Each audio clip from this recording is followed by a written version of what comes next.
We've got a pair of similar triangles. So the triangles are actually drawn the same way round, so equivalent lengths will match up from left to right.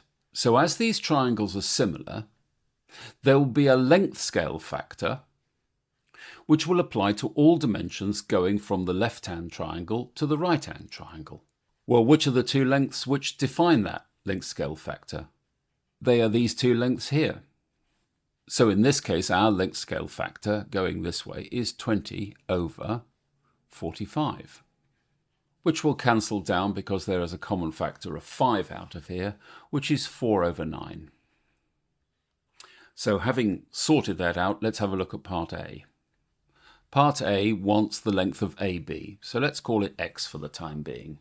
Now x is related to 36. So I can say that x multiplied by 4 over 9 must be equal to 36. So we've just got to shift this around a bit.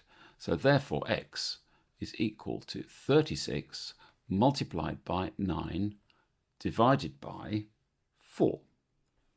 4 goes into 36, and that is your answer. So part B.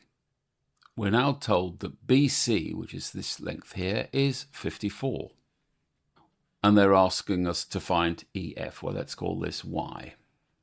And the 54 and the Y are also related by the length scale factor.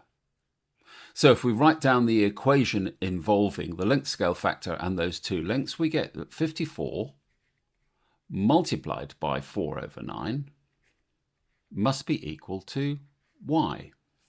The 9 goes into the 54 6 times, so therefore I can say that Y must be equal to 6 times 4, which is 24 centimetres.